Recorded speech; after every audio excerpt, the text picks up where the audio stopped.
It is Tuesday, May 19th, 2026, 7 PM. I will call the city council meeting to order. Clerk Everett, will you please call the rolls? Councilmember Huckabee. Here. Councilmember Johnson. Here. Councilmember Lesko. Here. Councilmember Price. Here. President Jekyll. Here. All right, item 3 is Pledge of Allegiance. I invite everybody to stand. Pledge allegiance to the flag of the United States of America and to the republic for which it stands, one nation, under God, indivisible, with liberty and justice for all.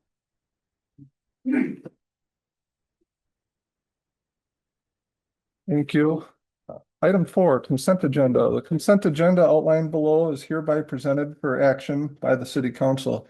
Items may be removed from the consent agenda on the request of any one council member. Items not removed may be adopted by a one action without debate. Removed items may be taken up either immediately after the consent agenda or placed later on the agenda at the discretion of the council president. I move to approve the consent agenda as listed, items 4A through F. Second. We have a motion and a second. Any further discussion? Seeing none, all those in favor, please signify by saying aye. Aye. Any opposed? Motion carries. Item 5 is public hearings. Tonight we have none. Item 6, public comment for matters on the agenda. The city council will receive comments from the city residents. Comments are limited to 3 minutes per individual. Anyone wishing to speak is required to sign up in advance or state the following items for the record when called upon: name, address, and contact information. Note for those on Zoom, if you wish to speak, please raise your virtual hand as the chat box is not monitored, and those on the call must remain muted unless recognized to speak. I believe we don't have Mr. House. You signed up for a later one, correct? Okay. And Elliot Larson, you sign up for the first part for something on the agenda, I assume? Okay. My name's Elliot Larson. I live at 415 McMillan Street. My concern is accessing the developing area that the hospital owns right now, that it needs an access to Memorial Drive. I expressed myself when Premier Real Estate talked about that. And then later on, after the meeting, 2 people came to me on Memorial Drive and said, we live in Memorial Drive and we understand the concern that there should be another access. And they said we would be for it. I did talk to Kyle, but I'd like you to consider doing a study and hopefully be able to purchase some areas so you can access. So we have another one. My concern is the first block. I don't think any of you would like to live on the first block of McMillan the way the traffic will be and is now. You've got people swinging into the back parking lot of the hospital. You got the receiving dock. So from 7 o'clock to 4 o'clock, it's all going every which way. And if you spend some time, a lot of people are elderly, and don't get me wrong, because I'm one of them, but they have a tendency to be concerned of swinging in and swinging out without watching the people on McMillan Street.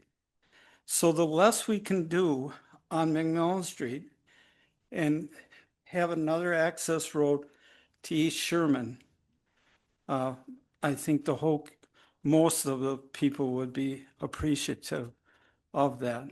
So I hope that you can take that in consideration, because the thing of it is Schumacher Lane, the city, from what I understand, the hospital paid for most of that. The city didn't.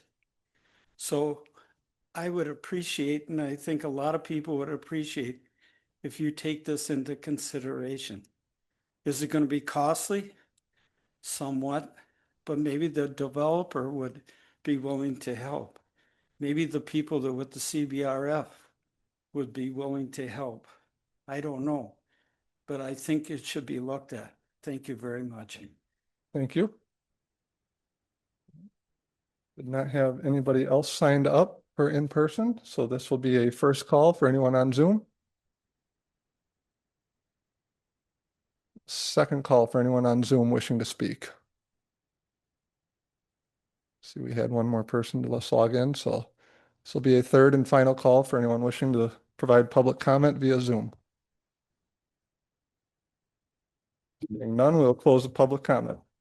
Item 7, petitions, requests, and communications. 7A, review and possible action relating to a proclamation declaring May 3rd through the 9th, 2026 as Drinking Water Week in the city of Fort Atkinson. Manager Houseman. Thank you. So you have a proclamation declaring and celebrating Drinking Water Week as May 3rd through the 9th. Obviously, we missed that, but we had multiple proclamations, I think 4 or 5 on the last council agenda. So hopefully you will forgive us for the late date. However, we do want to make sure we recognize Drinking Water Week led by the American Water Works Association. It's an opportunity to recognize the professionals who make the service possible and to reflect on the continued work it takes to maintain and strengthen our system that the city depends on. So staff does recommend that the City Council approve the proclamation declaring May 3rd through 9th, 2026 as Drinking Water Week in the city of Fort Atkinson. And I'm happy to answer any questions. I move to approve the proclamation declaring May 3rd through 9, 2026 as Drinking Water Week in the city of Fort Atkinson. Second. We have a motion and a second. Any further discussion? Seeing none, all those in favor, please signify by saying aye. Aye. Any opposed? Motion carries. We do have Water Superintendent Jeff Armstrong here to accept the proclamation. Question mark?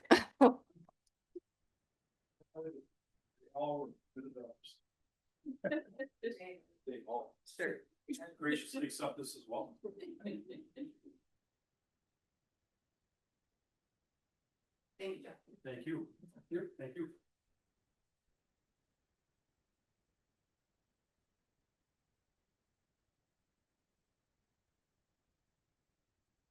All right, moving on to item 8, resolutions and ordinances. 8A, review and possible action relating to a resolution for a sustainable funding solution for the state's transportation fund. Manager Houseman. Thank you. So as we all know, transportation infrastructure is the backbone of Wisconsin.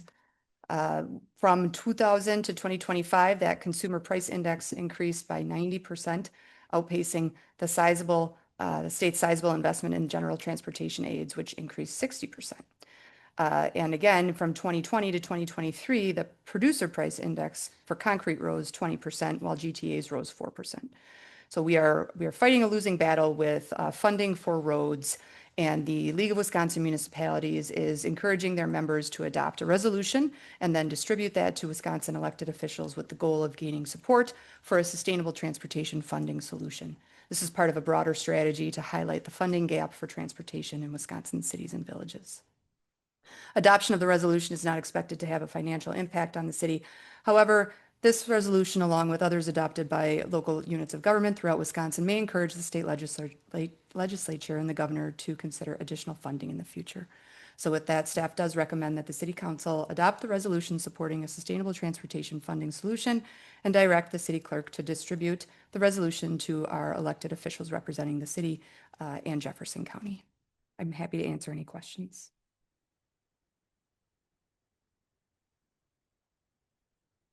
I move to approve the resolution supporting a sustainable funding solution to the state's transportation fund and direct the city clerk to distribute as outlined in the staff report.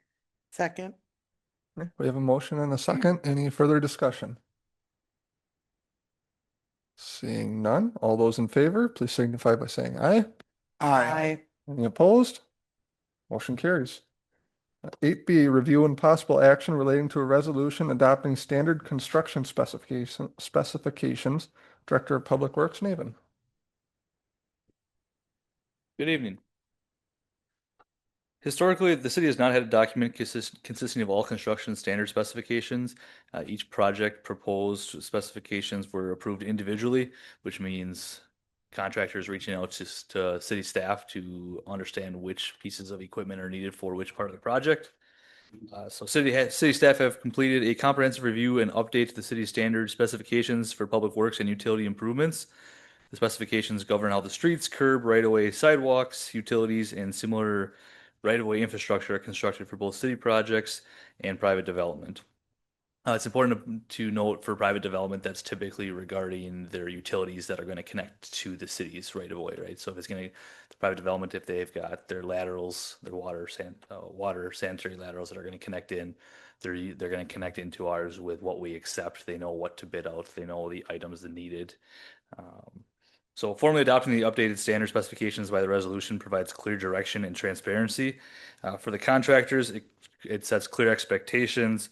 They're able to provide more accurate bids when they know exactly what the city's requiring, and faster project completion when there's not all the back and forth with city staff to understand what's needed and throughout this project.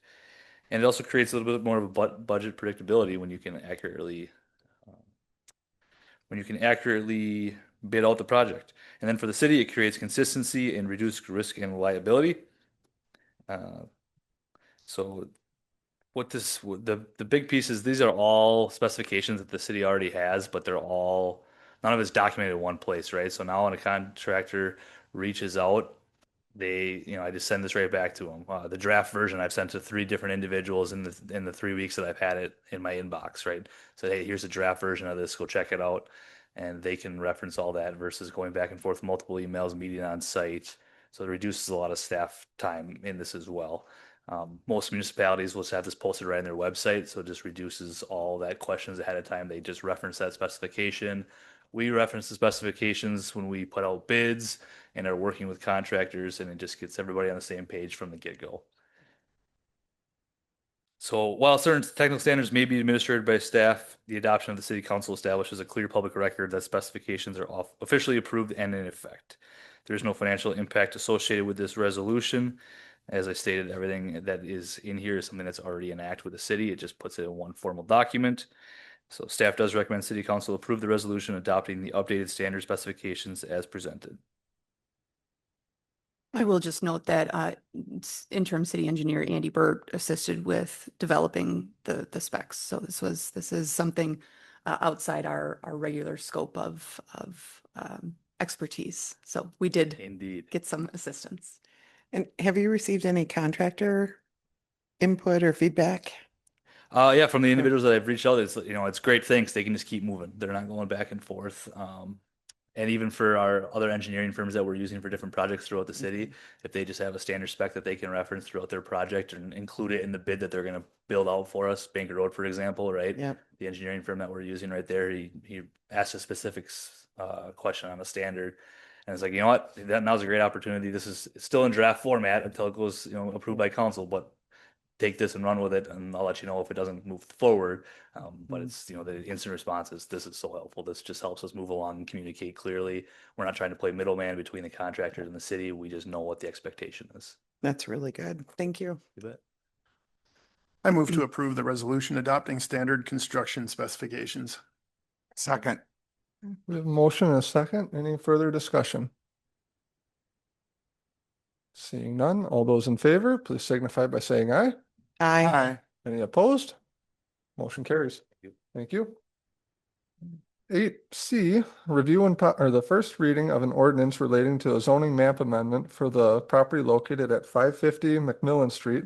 The parcels listed in the packet from institutional to multifamily residential 30. Director of Neighborhood and Building Services, Drager.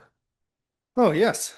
I'll start off with a little bit of a cap or a explanation of the proposed project so you can kind of get a scope of what the proposal is.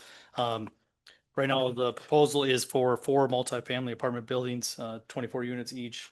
Those would have underground parking for each of those and some surface parking. This is on the existing vacant parking lot formerly used by Ford Healthcare for their overflow and staff parking. Currently, it is zoned institutional, and they're requesting to rezone to that MRH 30. That does allow up to 50 dwelling units per acre. That is not what they're proposing, but just for the scope of understanding the zoning map amendment, that would be permitted at 50 units per acre for this. But 50 or 30? It's called MRH 30, but allows 50 dwelling acres or Okay. 50 dwelling units per acre. Good question. I question that too, why it's MRH 30, where our other ones are MRM 12 is 12 per acre. And it's good question for the people that draft those things. To go with that, so there was a public hearing held with the Plan Commission on April 28th, where residents from the surrounding neighborhood did participate and provided thoughtful input regarding traffic circulation, stormwater management, pedestrian connectivity. Like I said, it was well attended and some good points were brought across. So we, as a staff, had communication with the developer where we figured out that the traffic impact study would be necessary for this project due to concerns. A traffic in study was done by TADI or Traffic Analysis and Design Incorporated, where they found that the proposed development and the maximum allowed density was not did not elevate existing traffic conditions in a did not exceed the maximum permit, allowed by those streets. Sorry, a little fumbled around here. In addition to that, the developer on their own did host a neighborhood meeting on May 6, 2026, where also neighborhood residents were welcome to come in and have conversation. City staff feels like that was a productive conversation as well. Some of those questions were addressed. One of those would be the stormwater, which would be taken care of through a site plan review, which has engineering and all those things get taken care of through that DNR permit. So anyways, like I said, that was a constructive meeting. And then finally, Plan Commission voted on its May 12th, 2026 meeting to recommend approval of the proposed zoning map amendment to the City Council.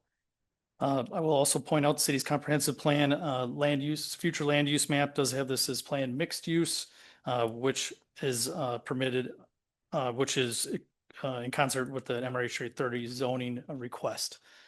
With that, there's also no direct financial impact to the city. However, this would open up a development of a multifamily unit, which would increase the overall tax base and increase the tax revenue over the long term. City staff does recommend that the city council perform the first reading of the ordinance and direct the city manager to prepare the ordinance for a second reading at the meeting on June 2nd, 2026. And welcome any questions that you may have. Hope I didn't rush through that too fast. The basic access to this property would be McMillan Street. Yes. Are there other, I know that there is some discussion or at least some wish that we could diversify the access to, are there other options available to There's- have the multiple access? So there is multiple access points, but they'll both come out into McMillan. One is off of Schumacher, to be clear, and then intersects with McMillan. And then the other one is a portion of a small sliver of vacant lot that would be combined with this by CSM. That would be the other access out on McMillan. Some of the comments about going to Commonwealth there's private Memorial. property. Excuse me, Memorial. Memorial, sorry. There is private property in between this parcel and the public street. So without public or without the input of that private landowner, there would not be achievable. Is there any attempt to purchase that private property? Not that I'm aware of. The access point there would be, maybe you would like to go along that. I was just going to note that the traffic study clearly states that the two access points on McMillan would be sufficient to handle the traffic generated by this. Yeah, they analyze the intersections. If you look at that with East Sherman, Handyside, and all the way up McMillan, all the way up to North 4th Street or High Street, excuse me. So just so I got a correct idea of the timeline in my head, this is the first reading. We go through 3 readings, we change the zoning, and then the project is still not approved. This project still has to go through the process, correct? That is correct. Yeah. So for this particular project, there would also be a certified survey map to combine those lots, a conditional use permit, which allows for another public hearing because of the multiple principal buildings on one site. And then there's also a site plan review, which is where we would address traffic patterns and study, but we've already had that given to us, but also that stormwater, parking, and the overall site design would come forward for review as well. So there's a multifaceted approach here for approvals.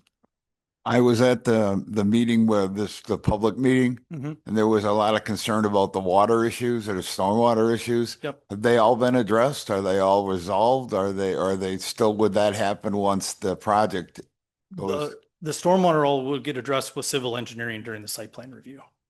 So any new projects, this one as an example, has to have a site plan review, which is where we go through the stormwater management plan, where they address all those issues for the site and managing it. You know, things like retention ponds are addressed at that point? Yes, sir. How close are we to that process of the site plan review? Tentatively, we've seen some dates thrown out there, but we don't have any formal final plans yet to review yet. Weeks or months? I would, from what we've seen, weeks. One of the concerns at that public informational meeting was traffic speeds through that area, and I'm wondering if we have shared that with the police department and could, if we haven't, if we could, and then just sort of We certainly can. have that be an area where kind of keep an eye on. Absolutely. Any further questions for Mr. Drager? I move to perform the first reading of the ordinance and direct the city manager to prepare the ordinance for a second reading at the meeting on June 2nd, 2026. Second. We have a motion and a second. Any further discussion? Just a question, this needs to have that done in advance of doing the rest of the stuff we need to approve the project, correct? Correct, yes. Yeah, zoning Okay. has to be in place before you can approve a project for a project plan. Okay. If you had to guess, at what step are we in, if this were, let's just say, a 20-step process, where are we? That the zoning map amendment process is the longest one.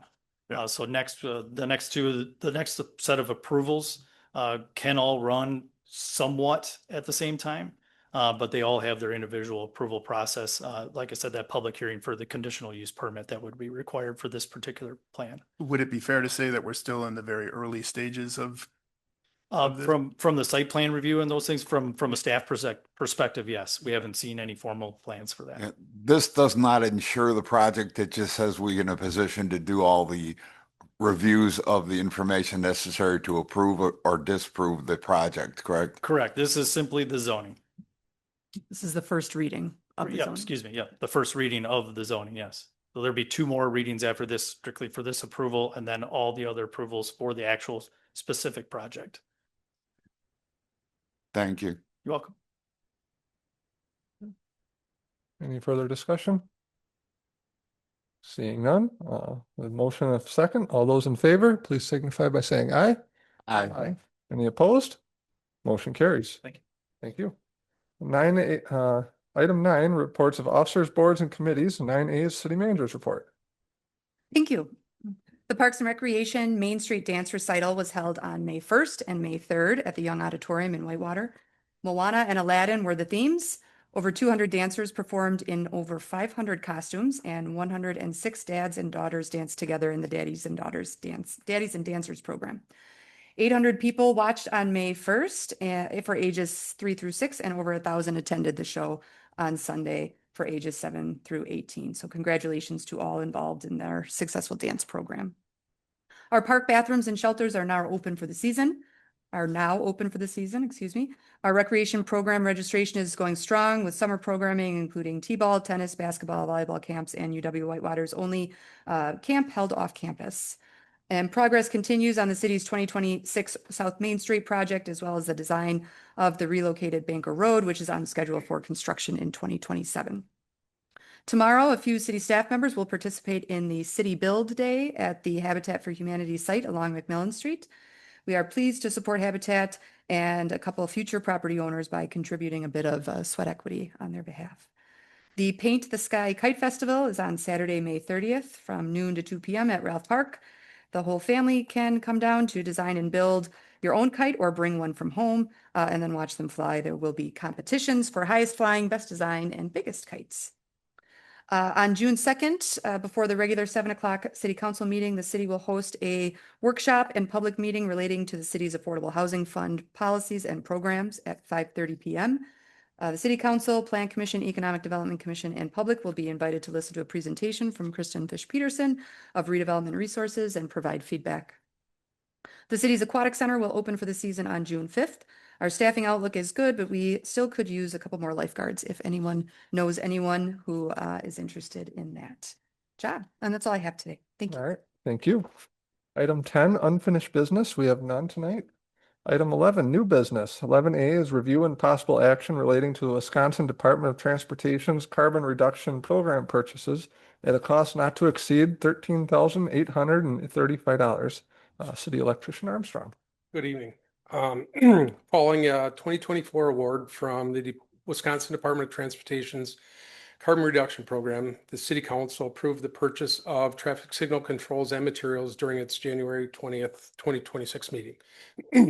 2 items were not eligible for reimbursement by the state of Wisconsin: the pedestrian countdown crossing LED housings and the labor for installing the traffic control equipment in the existing cabinets. It was originally understood that we didn't need these housings, that we could stick with what we had.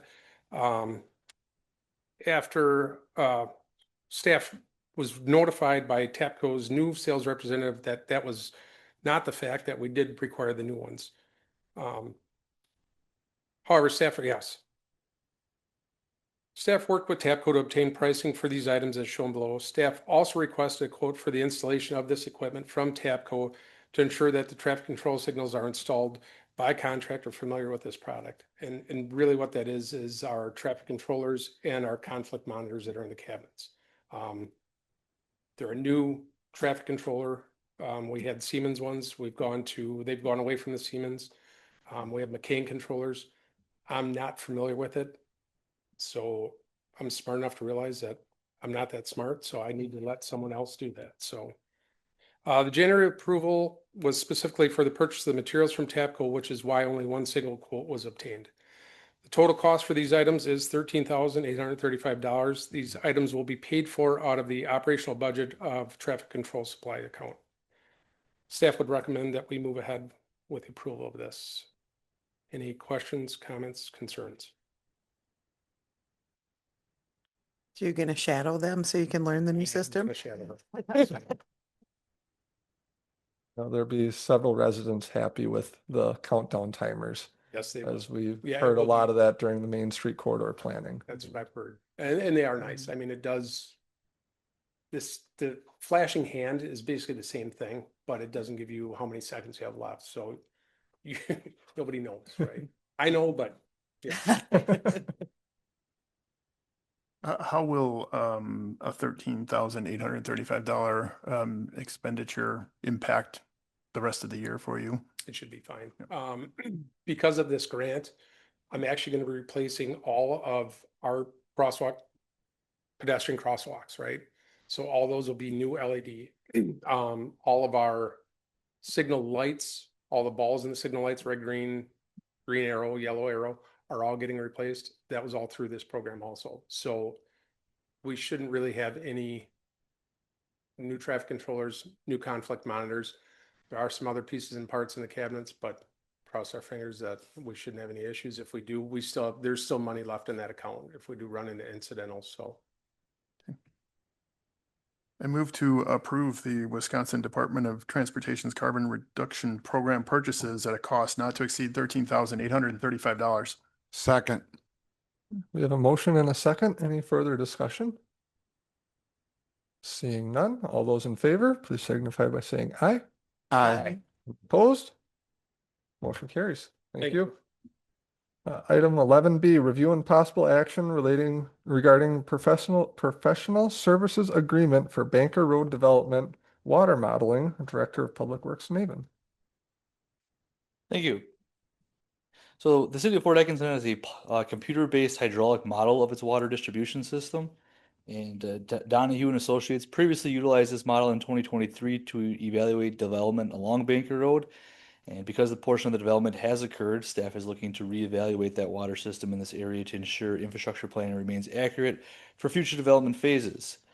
Staff is proposing to enter into the professional service agreement with Donahue and Associates to update the hydraulic water modeling for the northwest side of the city, specifically the Banker Road development area. As stated, Donahue has completed this initial modeling, which allows them to update this modeling at a relatively low cost in comparison to if we were to reach out to other contractors for the same work. So now that staff has the fire flow data and information regarding what has been installed, it's an optimal time to update this model. This modeling is a critical step in helping staff plan for future water utility infrastructure to support continued growth in the region, specifically the east side of the planned relocation area. This updated modeling and associated technical memo will provide staff the necessary information to budget and plan for future capital expenses, such as appropriately sized booster stations, elevated water tanks to support that future development. The total compensation for these services is a cost not to exceed $8,000 and will be paid out of the water utility fund. Deliverables for the project will help city staff with long-term planning of the city's water utility infrastructure needs to support additional development. So just to kind of reiterate there, it was done in 23. That was all general. You would put a booster station, consider one here, you would put an elevated tank over here. This becomes more technical to say, okay, you need this specific size booster station at this location and a elevated water tank at this location to ensure proper pressure in this area and meet the fire flow required for fire services. To be clear, the phase one plat for Ridgeview Estates can be served under existing infrastructure. It's just now it's time to explore what happens on the east side of Banker Road. So this is to help us plan for future capital infrastructure for the water utility on the east side of Banker Road. Correct. Thank you for the clarification on that it was proposed and kind of that general, and now it's going to be, now that we know a little bit more about that area, what we're going to actually have. So I appreciate that. Of course. I move to approve the professional services agreement for the Banker Road Development Water Modeling with Donahue and Associates, Inc. in an amount not to exceed $8,000. Seconded. Okay, we have a motion and a second. Any further discussion? Seeing none, all those in favor, please signify by saying aye. Aye. Any opposed? Motion carries. Thank you. 11C, review and possible action relating to a request for a change to the alcohol beverage license premise description for 14 Sherman LLC doing business as Patty Shack Golf and Gaming Lounge for use at 201 South Main Street. Clerk Everett. Thank you. Mitch and Aaron Patterson, owners of 14 Sherman LLC, doing business as Patty Shack Golf and Gaming Lounge, 201 South Main Street. They've submitted documentation to amend their premise description for an enclosed seasonal patio outdoor sidewalk cafe to allow for consumption of alcohol and food and beverages. Applications for alcohol beverage licenses have to include the premise, which includes where alcohol beverages were sold, stored, consumed, and served. This property is in the zone DHMU, which is the Downtown Historic Mixed Use District. In this zoning, it would allow for a temporary basis for 90 days. However, the applicants are seeking to have the outdoor patio area longer than the 90 days to kind of echo the summer season. To exceed the 90 days, a conditional use permit would be required. So there's lots of moving parts with this. They did submit the conditional use permit documentation to the Planning Commission.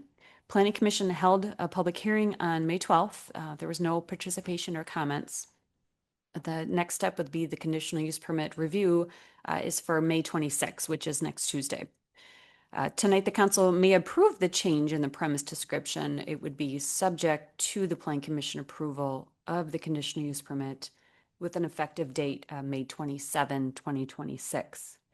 The proposed area will occupy an area approximately 24 by 7 feet. It will have decorative removable fencing. It's not planned to damage the sidewalk. It will allow for pedestrian in all areas. A dedicated 6-foot wide path will still provide direct access. Applicants are requesting approval, again, beyond the 90 days. This does not have a direct effect on as far as a financial analysis. There's no direct expense to the city council or the city for this. Approval of the change in the premise description will support the applicant's business as well as attract residents and travelers and visitors to the downtown area. Happy to answer any questions. Again, there's a lot of moving parts of this, but at this time it would be the extension of the premise description along the north side of the property on East Milwaukee, effective May 27th, subject to approval of the conditional use permit by the Plan Commission on May 26th. A lot of information. Happy to answer any questions or provide any clarification.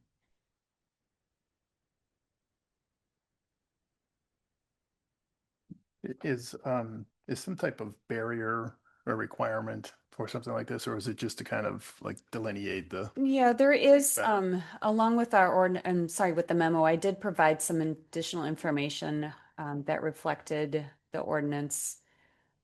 Director Drager, are you familiar with the specific ordinance as far as the temporary?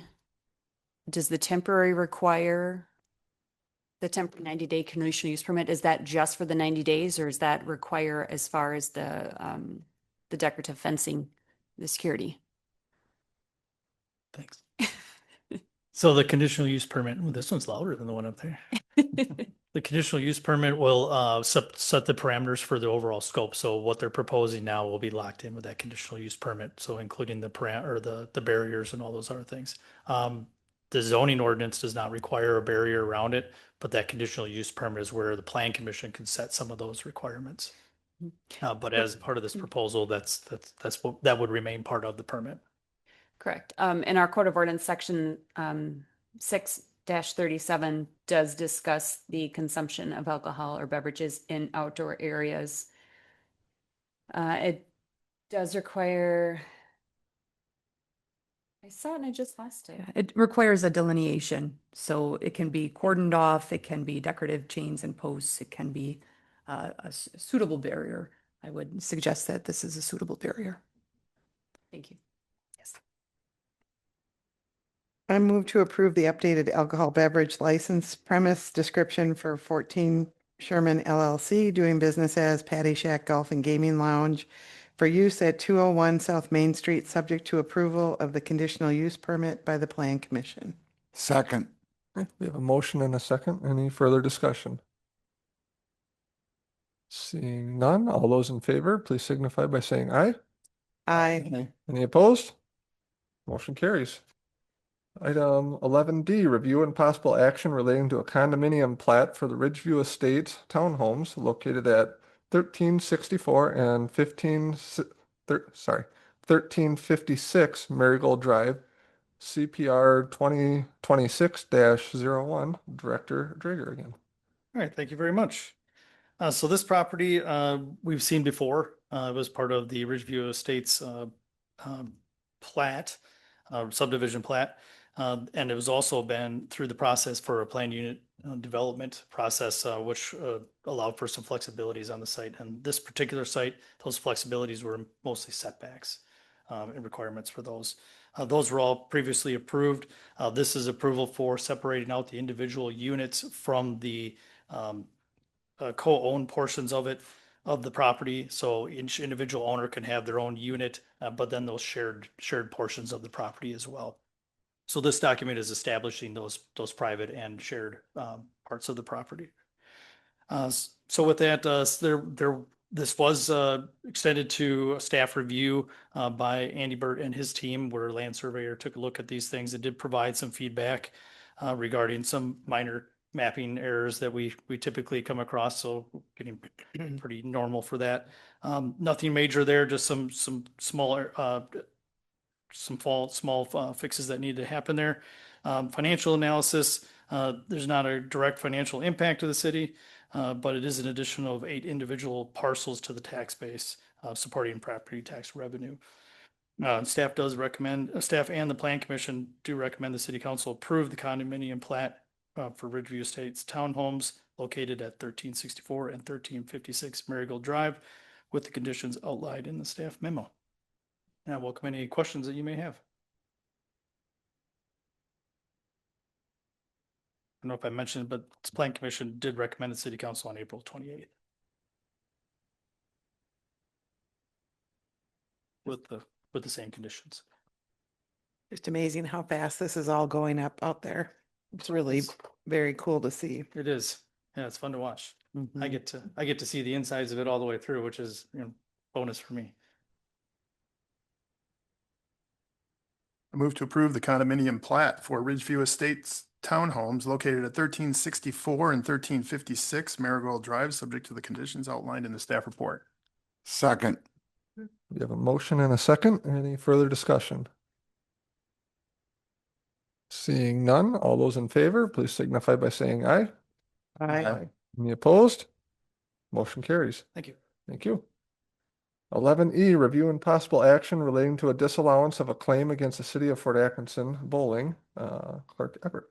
Thank you. As the council is familiar, the city is partnered with League of Wisconsin Municipalities Mutual Insurance for property liability and workers' compensation. Statewide services administer the claims for the league when we receive any claims or notices of claims against the city. Statewide performs the investigation. They obtain the facts relating to the claim, depending on what the investigation would hold. Following the investigation, they make the final determination with a recommendation relating to the claim. May 12, 2026, staff received certified mail notice of a claim from a property owner within the city. The notice was submitted to Statewide Services as they manage the claims. Statewide Services determined the city of Fort Atkinson is not liable and therefore recommended the city disallow the claim. The disallowance of the claim shortens the statute of limitations period to 6 months for any further lawsuit relating to this matter. This is our standard operating procedures when claims are submitted to the city. Staff would recommend that the council disallow claim WM 0002822600042 against the city of Fort Atkinson from the claimant pursuant to Wisconsin statutes 893.80, parent 1, parent G. And happy to answer any questions the council may have.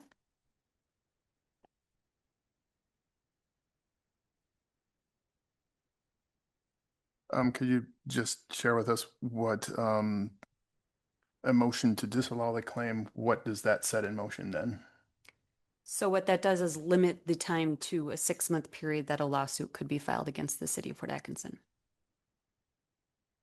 And as you noted, it would be standard procedure to It is accept the standard. recommendation of your insurance provider. Exactly. Council may recall, we've had situations of other claims with various items throughout the city, but again, this is procedure handling of claims that are submitted against the city. I move to disallow claim WM 0002822600042 against the city of Fort Atkinson from the claimant pursuant to Wisconsin statute 893.801G. Second. We have a motion and a second. Any further discussion? Seeing none, all those in favor, please signify by saying aye. Aye. Any opposed? Motion carries. Item 11F, review and possible action relating to the repairs of a fire department's engine 8161 by Raynert's Fire Equipment Service at a cost not to exceed $25,000. Fire Chief Peterson. Good evening.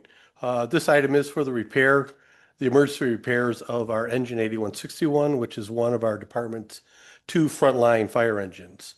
This repair involved major front suspension and steering components that created safety concerns and required the vehicle to be immediately removed from service. Our staff identified significant wear and failure to the upper and lower front suspension ball joints. These components are critical to the steering and suspension system and support the weight and movement of the front axle while allowing the vehicle to safely steer and turn. Due to the size and weight of the fire apparatus, failure of these components can create serious safety concerns. Due to the nature of the repair, Pierce apparatus and Pierce requirements, the vehicle was sent to Rennard's Fire Equipment Service, which is a Pierce dealer and our primary service provider for our apparatus. While the vehicle was out of service, our department was down to 1 engine, and we relied on automatic aid from our neighbors during some incidents. I will note one challenge we have with fire apparatus is that many issues can't be fully identified until the vehicle is inspected. In this case, substantial portions of the front suspension and steering system had to be disassembled before the scope and repairs could be identified. A lot of times these repairs may turn out to be minor, but in this case it was more extensive and the repairs were needed. Because of this, it being a frontline apparatus, I moved forward with the investigation and repair process immediately with communications with the city manager. While the apparatus was there and disassembled, We took advantage of that to reduce future costs and had a couple other items worked on, including air conditioning, bad fuel gauge, and some leaking valves. So the final repair cost came in at $22,983.30, which was a little bit under the quoted $25,000. Therefore, staff recommends approval of the repair invoice from Rennert's Fire Equipment in the amount of $22,983.30. Any approximate like timeline for when this would be able to be repaired and back out helping? Well, this is in arrears. It's something we don't like to do, but being frontline apparatus, we sent it up there to have it looked at while it was torn apart. We made a decision to go ahead and have the repairs made. So it was up there about 11 or 12 days and came back into service on Monday. Can you say the amount again? 22,000? $22,983 And 30 cents. and 30 cents. And that's, I think we've talked about it before. One of the natures of the fire equipment is they have to completely disassemble it to figure out what the problem is. So it makes it very difficult to reassemble it to take it somewhere else to get a quote. And hence we have a service provider we trust and is approved by peers. So, and certainly we don't like to do this in arrears, but being down to one engine was a serious issue for us. Something we had to move on. What is the approximate value of that engine? The total, everything.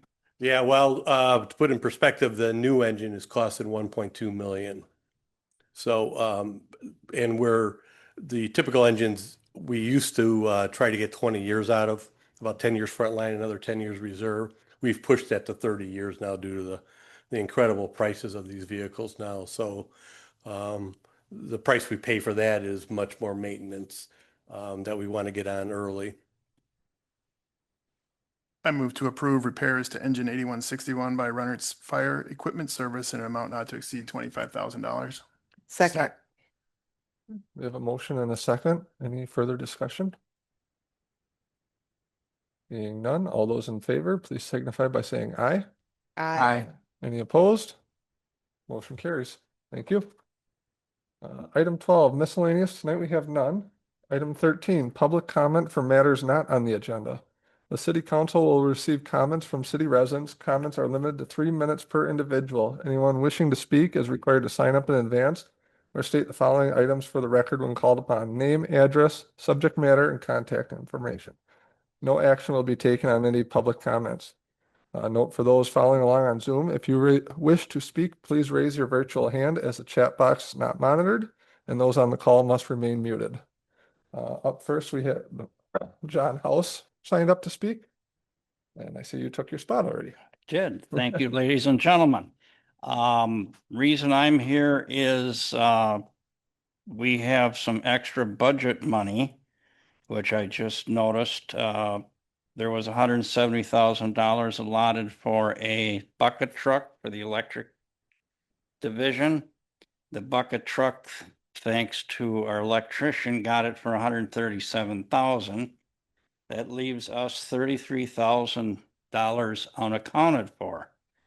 Now, good place to use these extra monies, in my opinion, as a citizen, a certain safety factor. In front of the post office, the handicap ramp is just disgusting. The curb and gutter is been hit by the snow plows and stuff. It's out of whack. Right now, there's 6 inches of water in front of that ramp. In the wintertime, it's ice, snow. I personally have talked to the post officer master about it, and he doesn't seem to be that interested. So that's that to me is a real issue. And then I've been after this for 3 years. I've been talking. People have talked to me about it being 4 years. So I guess the council should maybe take a look at this and help the handicapped citizens out, which I actually am one. Then the other item I have is the clock out in front here that I've been told that it's going to go into mothballs and be sold. possibly at the Wisconsin State Auction site. That clock was put in there in 1999 by Isabel and Dr. Matthews Clement, no, Dr. Matthews, as a moratorium for email and Lizzie Clement. And to fix that clock, or actually to restore a brand new clock in there, is $24,000.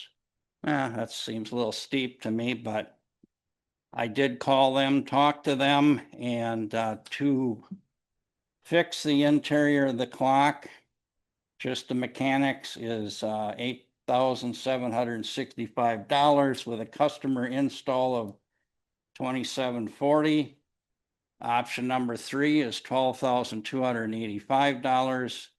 Customer install deduct of $2,740.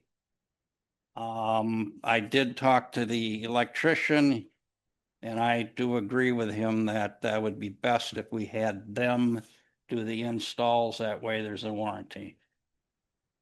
That's what I have, folks. Thank you. Thank you. Don't have anybody else signed up for this public comment session, so this will be a first call for anyone on Zoom. Second call for anyone on Zoom. Close out public comment. Item 14, claims, appropriations, and contract payments. 14A is review and possible action relating to the verified claims presented by the Director of Finance and authorized payment.